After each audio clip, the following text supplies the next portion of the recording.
So hello and welcome guys, मैं हूं आपका दोस्त और होस्ट राहुल रावत। आप सभी का एक बार फिर से स्वागत करता हूं आपके अपने YouTube channel one step up nothing is impossible में। सो गाइस, जैसे कि यहां पे अभी तक आप लोगों के सामने मैं लगातार ही जो वीडियोस था ये अपलोड कर रहा था उत्तराखंड जिला दर्शन के, साथ ही साथ यहां पे जीएस प्रैक्टिस सेट के। तो कुछ मेरे दोस्तों का कमेंट आया और कुछ दोस्तों ने बताया मुझे पर्सनली कॉल करके कि आप जो अभी है वो हमारे लिए जो इफेक्टिव वीडियो रहेगा वो रहेगा आपका जीएस के प्रैक्टिस सेट के साथ आप उत्तराखंड के मॉक टेस्ट भी डालिए। तो इसी श्रृंखला में काफ़ी लोगों ने मुझे ये बात बताई, तो मैं यही सोच रहा था कि आपके सामने अभी जो हमारा जिला दर्शन चल रहा है उसको थोड़ा ब्रेक करते हैं, और जो अभी उत्तराखंड पुलिस कांस्टेबल का एग्ज़ाम है उसको ध्यान में रखते हुए हम यहाँ पे जो आपके सामने वीडियो लेके आते हैं वो आपका उत्तराखंड जीके का एक मॉक टेस्ट बनाते हैं। ठीक है, इसमें जो आपके मल्टीपल चॉइस क्वेश्चन होंगे, साथ ही साथ जब इनका मैं आपको स्टैटिक जीके बताऊंगा तो वो आपके लिए काफ़ी हो जाएगा। क्वेश्चन तो आपके सामने बीसी रहेंगे, लेकिन होगा क्या कि उसके अंदर काफ़ी मल्टीपल स्टैटिक्स होंगे, तो स्टैटिक्स को ध्यान में रखेंगे तो आपके कम से कम 100 से ज़्यादा वहाँ पे क्वेश्चन बन जाएंगे। ठीक है, और ये करेंगे हम टॉपिक वाइज ही, तो उसमें आपको ईजी भी पड़ जाएगा कि आपका टॉपिक क्लियर हो रहा है कि नहीं हो रहा है। तो आप ज़्यादा समय न लेते हुए आप आज का अपना वीडियो शेयर करते हैं, और साथ ही साथ एक दोस्तों थोड़ा सा रिक्वेस्ट भी आपसे कि आप वीडियो जो है वो पूरा देखिएगा, क्योंकि जब आप पूरी वीडियो देखते हैं तो उसमें काफ़ी सारा नॉलेज होता है, काफ़ी सारे क्वेश्चन ऐसे होते हैं जो नए बनते हैं या फिर आपने कभी पढ़े नहीं होंगे। और इसके अलावा जो स्टैटिक्स मैं आपको बताऊंगा वो भी काफ़ी ज़्यादा इंपॉर्टेंट रहेगा आपके लिए, तो वो आपके नोट्स बनाने में भी काम आएगा, और रिवीजन के लिए काफ़ी अच्छा होता है ये कि जब आप मॉक टेस्ट लगाते हैं। ठीक है, तो आप इस चीज़ को ध्यान में रखिएगा और जो वीडियो है उसको पूरा देखिएगा, ताकि आपका जो कॉन्फिडेंस है आप अपना एक आंकलन जो होता है स्वयं कर पाएँ कि कितने आपके नंबर आ रहे हैं 20 में से। ठीक है, तो चलिए अब वीडियो स्टार्ट करते हैं, देख लेते हैं पहला क्वेश्चन। तो पहला क्वेश्चन है यहाँ पे, ये है उत्तराखंड राज्य चिन्ह किस आकार का है। तो जो हमारा राज्य चिन्ह है वो पूछा गया है कि उसका आकार कैसा है। ठीक है, तो यहाँ पे ऑप्शन देख लेते हैं। ऑप्शन है आपके सामने, ए आयताकार, बी वर्गाकार, सी गोलाकार और डी त्रिभुज। तो यहाँ पे आपको बताना है कि किस तरीके का हमारा जो है वो उत्तराखंड राज्य का आकृति, जो उत्तराखंड राज्य चिन्ह है उसकी आकृति है। ठीक है, वो किस प्रकार का है। तो इसका जो राइट आंसर हो जाएगा ये हो जाएगा वर्गाकार, जिसको हम बोलते हैं समचतुर्भुज। ठीक है, ऐसा चतुर्भुज जिसकी चारों भुजाएं समान होती हैं।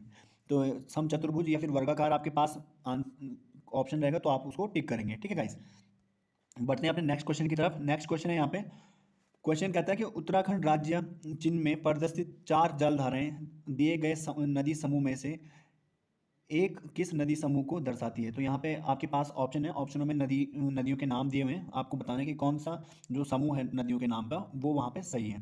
तो ऑप्शन देखते हैं। ऑप्शन ए है आपके पास यमुना, गंगा, काली और पश्चिमी रामगंगा। ऑप्शन बी आपके पास यमुना, गंगा, काली, भागीरथी। ऑप्शन सी है यमुना, गंगा, अलकनंदा, भागीरथी। और ऑप्शन डी है टोंस, गंगा, काली और भागीरथी। ठीक है, तो आपको पता होगा कि जो हमारा राज्य चिन्ह है वो कुछ इस गोलाकृति में दिखता है, फिर उसके अंदर यहाँ पे तीन पर्वत चोटियाँ होती हैं, और तीन पर्वत चोटियों के मध्य इस तरीके से आपको यहाँ पे चार जलधाराएं मिलती हैं। ठीक है, तो वो चार जलधाराएं जो होती हैं वो चार नदियों को यहाँ पे दर्शाती हैं। तो इसका जो राइट आंसर हो जाएगा ये हो जाएगा आपका ऑप्शन नंबर ए, यानी कि यमुना, गंगा, काली नदी और पश्चिमी रामगंगा, ये चार नदियां हमारे राज्य चिन्ह के अंदर अंकित की हुई हैं। ठीक है, अब बढ़ते हैं अपने अगले क्वेश्चन की तरफ। अगला क्वेश्चन है, निम्न रंगों में से कौन सा रंग उत्तराखंड के राज्य चिन्ह में नहीं है। तो ध्यान रखिएगा, पूछ रहा है कौन सा चिन्ह राज्य चिन्ह में नहीं है। ठीक है, कौन सा कलर है जो राज्य चिन्ह में नहीं है। तो ऑप्शन देखते हैं। ऑप्शन है यहाँ पे लाल, नीला, सफ़ेद, हरा। तो इसका जो राइट आंसर हो जाएगा ये हो जाएगा आपका हरा। इसके अलावा जो तीन बाकी करेंगे मैं वो आपको बता देता हूँ। जब आप ये गोला चतुर्भुज देखते हैं तो ये होता है पूरे इसके अंदर का सफ़ेद रंग का। इसके अलावा जो लाइनें होती हैं ये होती है ब्लू कलर की। साथ ही साथ इसके अंदर जब आप देखते हैं यहाँ पे त्रिभुज बना, ये हमारे तीन पर्वत श्रेणियाँ बनी होती हैं। इसके ऊपर में आप देखेंगे एक में ऐसे इस तरीके का गोलाकार मिलेगा आपको, जिसके अंदर अशोक की लाट दर्शाई हुई है। तो इसका जो पृष्ठ होता है ये होता है लाल रंग का। ठीक है, तो आप ये ध्यान रखेंगे। इसके अलावा सत्यमेव जयते जो लिखा होता है वो किस रंग से लिखा होता है, तो वो भी एक सफ़ेद रंग से वहाँ पे लिखा होता है। ठीक है गाइस, बढ़ते हैं अपने नेक्स्ट क्वेश्चन की तरफ। अगला क्वेश्चन हमारा, उत्तराखंड राज्य गीत की समय अवधि कितनी है। आपसे पूछा गया है जो हमारा राज्य गीत है, उत्तराखंड देवभूमि मातृभूमि सत सत वंदन अभिनंदन, ये हमारा राज्य गीत है। तो बताना है आपको कि इस जो राज्य गीत है इसकी अवधि कितनी है, इसका समय कितना है टोटल। ठीक है, तो ऑप्शन देखते हैं। ऑप्शन ए है आपका 9 मिनट, और इसके अलावा ऑप्शन बी है आपका 7 मिनट, और option C 3 minute, option D आपका 6 मिनट। तो इसका राइट आंसर हो जाएगा ये हो जाएगा ऑप्शन ए, यानी कि 9 मिनट। अगर तो आपसे पूछा जाता है कि राज्य गीत कब अपनाया गया ये, तो इसका राइट आंसर हो जाएगा फिर 6 फरवरी। ये आप ध्यान रखेंगे, 6 फरवरी 2016 में हमने ये राज्य गीत अपनाया था। इसके अलावा यदि आपसे पूछा जाता है कि ये किस कमेटी के सिफारिश पर इसको राज्य गीत बनाया गया था, तो हेम जो ये कमेटी थी, ये थी लक्ष्मण सिंह बटोई। ठीक है, लक्ष्मण सिंह बटोई कमेटी थी जिन्होंने बताया कि उत्तराखंड देवभूमि मातृभूमि सत सत वंदन नमन ये हमारा राज्यगीत होना चाहिए। इसके अलावा पूछा जाएगा कि ये किसके द्वारा लिखा गया है, तो ये लिखा गया है हेमंत बिष्ट जी के द्वारा। साथ ही साथ इसके जो गायक हैं वो हैं श्री नरेंद्र सिंह नेगी जी, और इसके अलावा अनुराधा निराला जी के माध्यम से ये गाया गया है। ठीक है, तो आप ये सभी चीज़ें भी नोट कीजिएगा, काफ़ी इंपॉर्टेंट रहती हैं। बढ़ते हैं अपने नेक्स्ट क्वेश्चन की तरफ। नेक्स्ट क्वेश्चन हमारा, कस्तूरी मृग किस कुल का सदस्य है। आपसे पूछा गया कि कस्तूरी मृग किस कुल का सदस्य है। ठीक है, तो इसका आपको नाम बताना है। ऑप्शन देखते हैं। ऑप्शन ए है यहाँ पे मोसिडे, ऑप्शन बी है आपका यहाँ पे अंगुलोटा, ऑप्शन सी है ए और बी दोनों, और डी है काइसोगास्टर। ठीक है, काइसागास्टर है एक्चुअली, इसका जो नाम होता है वो काइसो होता है, काइसो, इस तरीके से काइसोगास्टर। ठीक है, गास्टर ये नाम होता है इसका, तो ये आप ध्यान रखेंगे। तो इसका जो राइट आंसर हो जाएगा, इसका राइट आंसर हो जाएगा आपका ऑप्शन सी, यानी कि ए और बी दोनों ही, मोसिडा और अंगुलोटा। ये हमारे कस्तूरी मृग की जो है क्षमा चाहूँगा, ये कस्तूरी मृग अंगुलोटा और मोसिडा कुल का प्राणी है। ठीक है, जंतु है। इसके अलावा इसका जो वैज्ञानिक नाम है वो है काइसोमास्कस काइसोगास्टर। ठीक है, ये आप ध्यान रखेंगे। बढ़ते हैं अपने नेक्स्ट क्वेश्चन की तरफ। नेक्स्ट क्वेश्चन है, कस्तूरी मृग की ऊंचाई कितनी होती है। तो ये क्वेश्चन प्रीवियस जो यूके ट्रिपल एस सी का एग्जाम है वहाँ पे काफ़ी बार बना है, तो मैंने वहीं से ये लिया है। तो इसका जो ऑप्शन है वो देखते हैं, फिर आगे इसके बारे में थोड़ा और बात करते हैं कस्तूरी मृग के बारे में। तो जो इसका ऑप्शन ए है वो है 24 इंच, बी इसका 20 इंच, सी 22 इंच और डी 18 इंच। तो इसका जो राइट आंसर हो जाएगा वो हो जाएगा ऑप्शन बी, यानी कि 20 इंच इसकी हाइट होती है। इसके अलावा यदि पूछा जाए कि इसकी औसत आयु कितनी होती है, तो एवरेज एज इसकी जो होती है वो होती है 20 वर्ष। ठीक है, आप ये ध्यान रखेंगे, एज जो होती है इसकी वो भी होती है 20 वर्ष। इसके अलावा यदि आपसे पूछा जाए कि कस्तूरी मृग से जो कस्तूरी है तो कितने समय में निकाली जाती है, तो इसका टाइम होता है 3-3 वर्ष, यानी कि हर 3 वर्ष के बाद कस्तूरी मृग से कस्तूरी निकाली जाती है, और ये मेल होते हैं, नर मृग होते हैं, उनसे निकाली जाती है। और पूछा जाए यदि यही क्वेश्चन इस तरीके से पूछा जाए कितनी उनसे कस्तूरी निकाली जाती है, तो वो निकाली जाती है 30 ग्राम से 45 ग्राम। ठीक है, 30 ग्राम से 45 ग्राम कस्तूरी निकलती है, और कितने समय अंतराल में निकलती है, 3-3 साल। ध्यान रखेंगे आप ये सारे जो मैं आपको पॉइंट बता रहा हूँ, काफ़ी इंपॉर्टेंट ये पॉइंट है। बढ़ते हैं अपने नेक्स्ट क्वेश्चन की तरफ। नेक्स्ट क्वेश्चन है हमारा, कस्तूरी मृग को किस वन्य जीव संरक्षण अधिनियम के तहत संरक्षित किया गया था। तो आपको जो एक्ट होता है यहाँ पे एनिमल एक्ट का, वन्य जीव संरक्षण का, वो आपको बताना है किस अधिनियम के तहत कस्तूरी मृग को संरक्षित किया गया था। ऑप्शन है आपके सामने, ए है आपका 1972, बी आपका 1974, सी 1970 और डी है 1976। तो जो इसका राइट आंसर हो जाएगा ये हो जाएगा आपका ऑप्शन ए, 1972 में यहाँ पे वन्य जीव संरक्षण अधिनियम लाया गया था, जिसके तहत कस्तूरी मृग को यहाँ पे सुरक्षित किया गया था। ठीक है गाइस, तो अपना नेक्स्ट क्वेश्चन देखते हैं। नेक्स्ट क्वेश्चन है क्वेश्चन नंबर 8। ये कहता है कि पिंगल कस्तूरी का संबंध किस स्थान से है। तो आपको बताना है किस राज्य या देश में जो पिंगल कस्तूरी है ये पाई जाती है। ठीक है, तो इसका ऑप्शन देख लेते हैं। ए है आपका नेपाल, बी आपका कश्मीर, सी सिक्किम, डी आसाम। तो जो पिंगल है, ध्यान रखेंगे, पिंगल मिलती है आपकी कश्मीर में। इसके अलावा कपिल, यदि आपसे पूछा जाए तो कपिल है आपकी नेपाल में, और सिक्किम में जो मिलती है वो मिलती है कृष्णा। ठीक है, तो ध्यान रखेंगे आप। और ये 3 प्रकार जो कस्तूरियाँ होती हैं ये 3 प्रकार की होती हैं, और ये तीनों के नाम मैंने यहाँ पे आपको बता दिए हैं। ठीक है, ध्यान रखेंगे, पिंगल मिलती है आपकी कश्मीर में, बी इसका राइट आंसर है। इसके अलावा यदि कपिल पूछा जाता है तो वो नेपाल में, और सिक्किम में मिलती है आपकी कृष्णा। अगर तो आपको याद होने में प्रॉब्लम लग रही है इससे, तो याद कैसे में करेंगे मैं वो भी आपको बता देता हूँ। आपको कपिल मुनि का संबंध है नेपाल क्षेत्र से। ठीक है, तो कपिल मुनि से आप रख सकते हैं कि नेपाल में कपिल मुनि है। और इसके अलावा कृष्णा, कृष्णा जो हमारी रिवर है वो तो पड़ती है साउथ में, लेकिन आपको यदि पता हो घने काले जो वृक्षों के आच्छादित क्षेत्र होते हैं उनमें भी जब धूप नहीं पड़ती तो वहाँ पे भी कृष्णा छा जाती है, यानी कि अंधकार छा जाता है एक तरीके से। तो वो कहाँ पड़ता है, सिक्किम में। ऐसे वन पाए जाते हैं जहाँ पे काफ़ी अंधेरा होता है, तो इन वनों से आप याद रख सकते हैं सिक्किम। बाकी पिंगल, पिंगल को आपको ध्यान रखना होगा, पिंगल मुनि जी हैं, आप उनको उनका अभी रिलेट कर सकते हैं कि पिंगल मुनि का जो स्थान है वो कहाँ है, कश्मीर। ठीक है, तो इस तरीके से आप ये याद रखेंगे। अपना नेक्स्ट क्वेश्चन देखते हैं। नेक्स्ट क्वेश्चन में जाने से पहले यहाँ पे थोड़ा कस्तूरी मृग के बारे में मैं आपको और बता देता हूँ। कस्तूरी मृग के संरक्षण में काफ़ी कार्य किए गए हैं, उनके बारे में हम थोड़ा जान लेते हैं। तो यहाँ पे मैं आपको सबसे पहले बताना चाहूँगा, जो हमारा कस्तूरी मृग में वन्य जीव केदारनाथ वन्य जीव विहार है चमोली में, वहाँ पे सबसे पहले कस्तूरी मृग का संरक्षण किया गया था 1972 में, जो कि मैंने आपको बताया था। ये एक एक्ट था 1972 का जिसके अंदर कस्तूरी मृग का संरक्षण हुआ था। इसके बाद हम लोग जाते हैं महारूढ़ी, यानी कि बागेश्वर में। महारूढ़ी कस्तूरी मृग अनुसंधान जो था ये बना था 1977 में, ध्यान रखेंगे आप। इसके अलावा यदि हम फिर दोबारा से देखते हैं तो कांचुला खर्ग एक बना था 1982 में, और ये आपका पड़ता है चमोली में। कांचुला खर्ग किस चीज़ के लिए ज़्यादा फेमस है, ये यहाँ पे इंपॉर्टेंट है। जो कांचुला खर्ग है, ये है कस्तूरी मृग प्रजनन एवं संरक्षण केंद्र, ठीक है, ये ध्यान रखेंगे। कस्तूरी मृग प्रजनन एवं अ, संरक्षण जो केंद्र है वो कहाँ है, कांचुला खर्ग में, और ये कब बना था, 1982 में, ठीक है। इसके अलावा यदि आपसे पूछा जाता है कि अस्कोट जो वन्य जीव अभयारण्य है वो कस्तूरी मृग के संरक्षण के लिए कब बनाया गया था, तो ये बनाया था आपका 1986 में, ठीक है।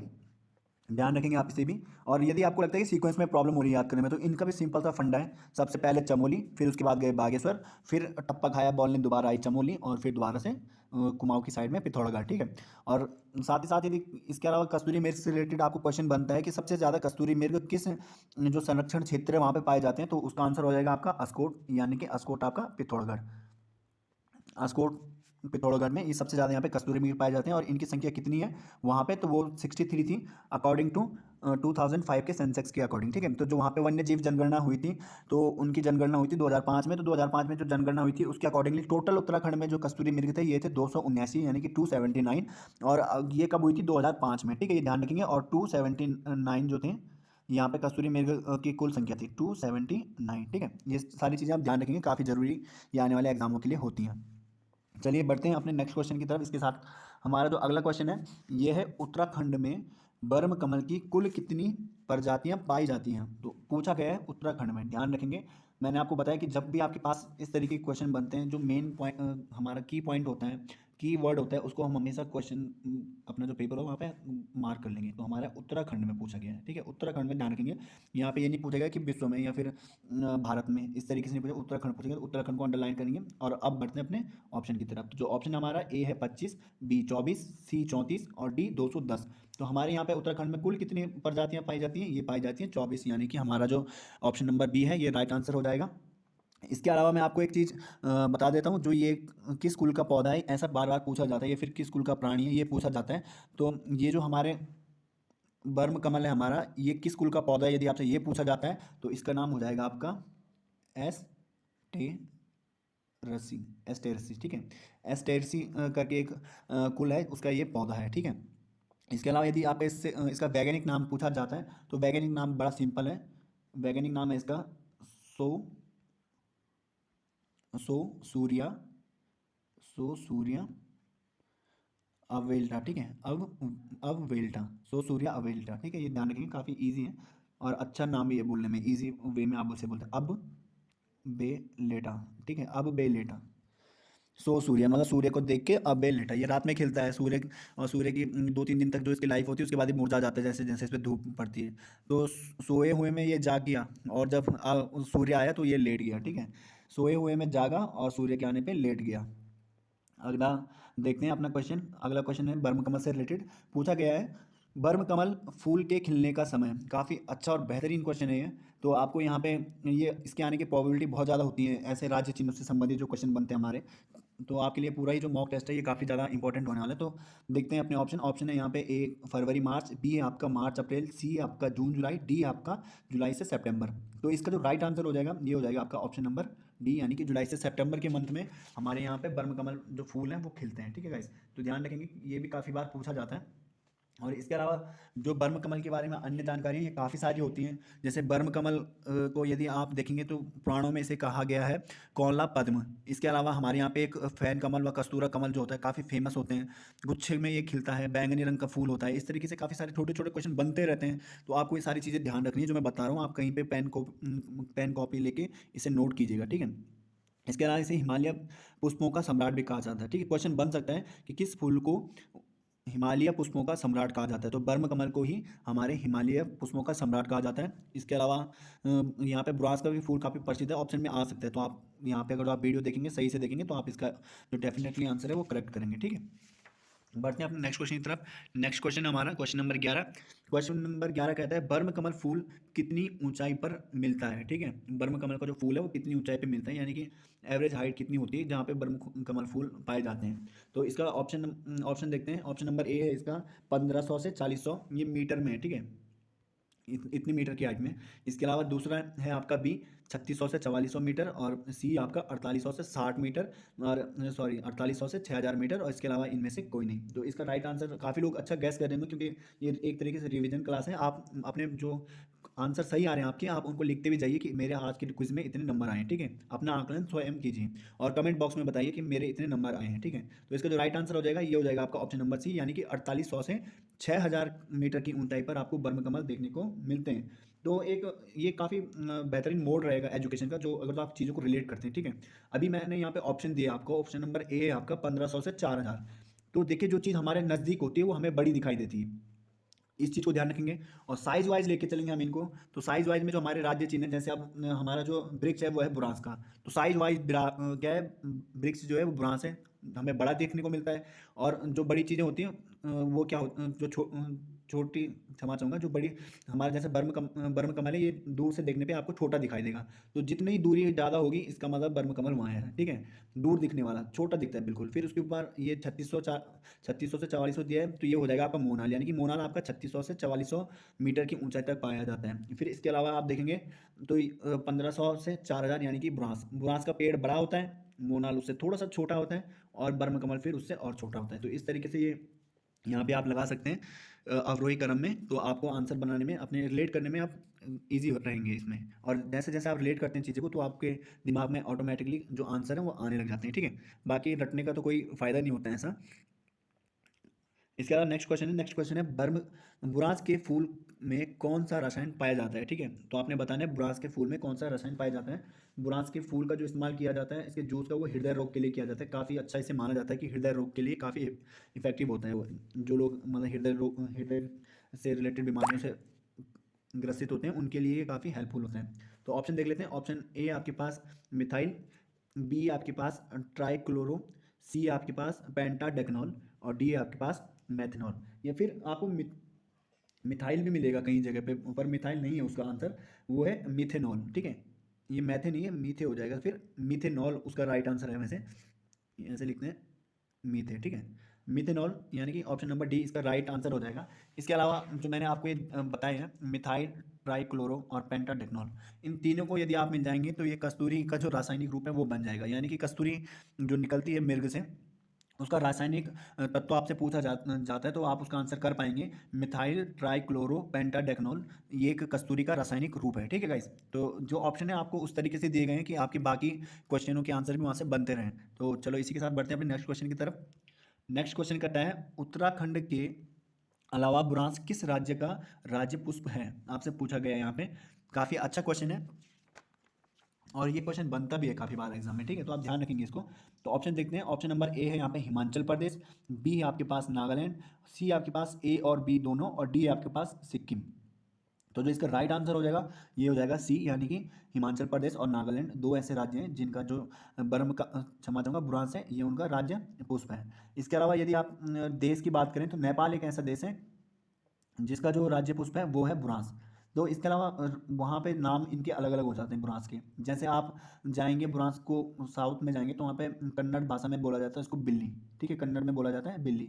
हिमाचल में बोला जाता है बुरासो, यहीं पे बुरासो, बुरांस नहीं बुरासो, ठीक है, बुरासो बोला जाता है। फिर यदि आप फिर इसी श्रृंखला में नेपाल में जाते हैं तो नेपाल में इसको बोला जाता है गुरांसो, या फिर गुरांस, बुरांस को गुरांस, ठीक है। ये तो आपके सामने तीन अलग अलग नाम हो गए, तो आप इन चीज़ों को ध्यान रखेंगे।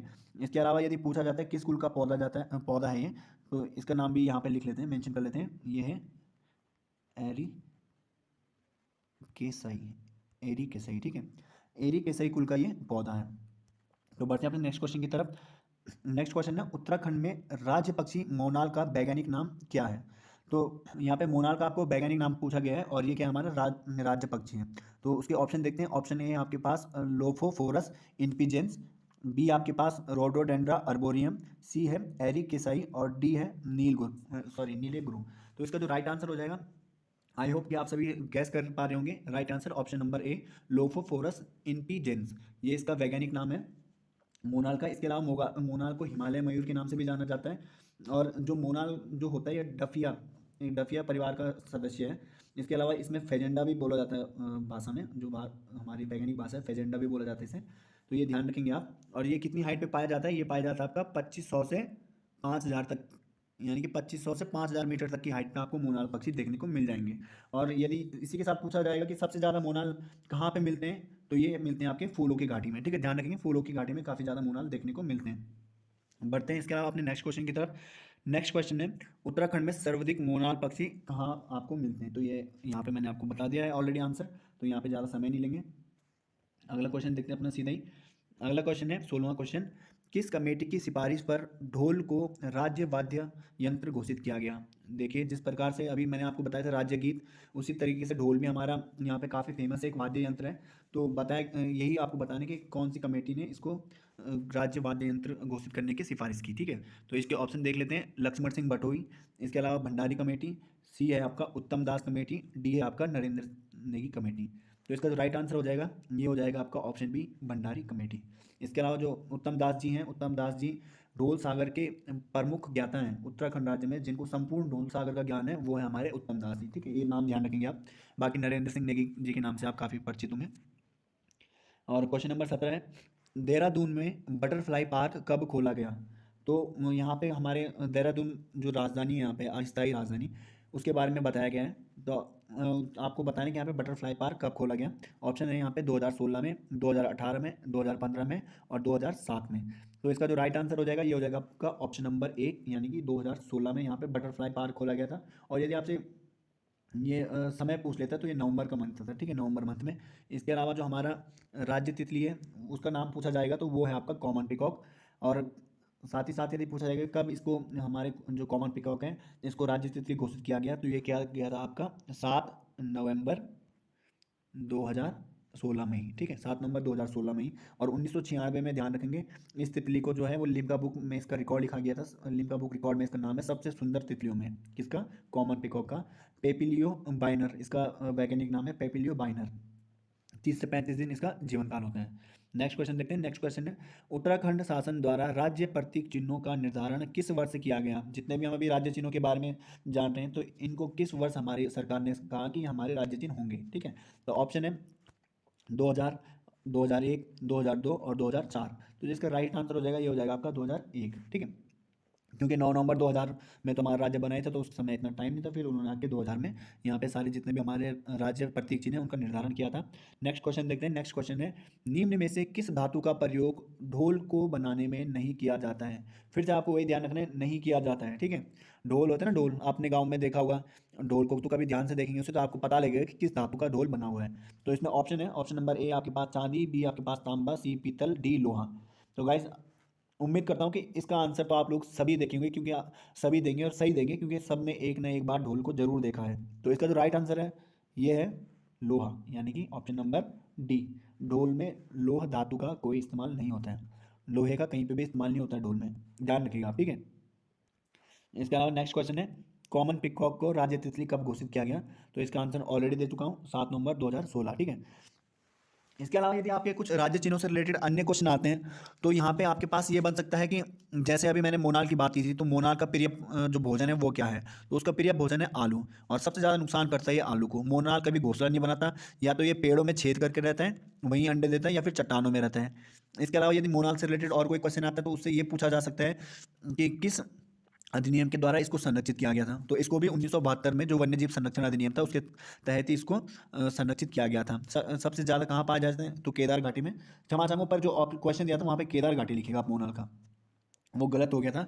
आपके पास यदि ऑप्शन क्वेश्चन ये बनता है कि राज्य में बर्म कमल सबसे ज़्यादा कहाँ पाए जाते हैं, तो इसका आंसर है फूलों की घाटी। वो माफ़ी चाहूँगा, वहाँ पे थोड़ा कुछ कन्फ्यूजन हो गया था, तो आप उसे क्लियर कर लीजिएगा वहाँ पे। ठीक है, केदार घाटी में सबसे ज़्यादा हमारे जो मोनाल है वो पाए जाते हैं। इसके अलावा एक और संरक्षण अधिनियम आया था 2008 में, वन्य जीव संरक्षण अधिनियम ने एक बोर्ड का गठन किया था, जिसमें उन्होंने जनगणना कराई थी मोनाल की। तो उस टाइम पे हमारे राज्य में 919 जो मोनाल थे 2008 में, वो उनकी टोटल काउंटिंग हुई थी। ठीक है, इसके अलावा इस मोनाल से यदि कोई क्वेश्चन और बनता है, तो ये बन सकता है कि कश्मीर में मोनाल को किस नाम से जाना जाता है? तो कश्मीर में इसको जाना जाता है सुनाल के नाम से, मोनाल सुनाल कश्मीर। ठीक है, हिमाचल प्रदेश में नीले गुरु। इसके अलावा सिक्किम का पूछा जाएगा तो चामा दोंग। नेपाल पूछा जाता है तो नेपाल में डंग। और भूटान पूछा जाता है, भूटान में बुप। तो ये सारे अलग अलग नाम हैं, आपको ये ध्यान रखने पड़ते हैं, हो सकता है कभी भी किसी भी क्वेश्चन में पूछा जाता है। जैसे बुरांस से ही आपके पास ये क्वेश्चन बन सकता है कि बुरांस का जो समय है खिलने का ये क्या है, तो उसका समय होता है फरवरी से अप्रैल। देखिए, ग्रामीण क्षेत्रों में आपने देखा होगा कि अमूमन जो फरवरी उसके लास्ट लास्ट में फूल खिलना शुरू हो जाता है और अप्रैल के लास्ट में जाने के बाद झड़ना भी अपने आप ही शुरू हो जाते हैं। तो ये सारी चीज़ें आपको वहाँ पे ध्यान में रखनी है। एक और है, बर्म कमल से पूछा जा सकता है कि इस पौधे की हाइट कितनी होती है। तो बर्म कमल की जो हाइट होती है वो 70 से 80 सेंटीमीटर होती है। तो आई होप गाइस कि आपको आज का जो वीडियो है काफ़ी पसंद आया होगा। जो क्वेश्चन है आपके ये डेफिनेटली हेल्पफुल होंगे। आप यहाँ से गारंटेड है एक या दो क्वेश्चन आपके बनने ही बनने हैं। तो आप इन चीज़ों को ध्यान में रखेंगे और अपना जो एग्ज़ाम आने वाला है उत्तराखंड पुलिस कांस्टेबल का उसमें कुछ अच्छा करेंगे। तो उम्मीद करता हूँ कि आप आपके लिए काफ़ी हेल्पफुल रहा होगा। तो इसी के साथ जय हिंद, जय भारत।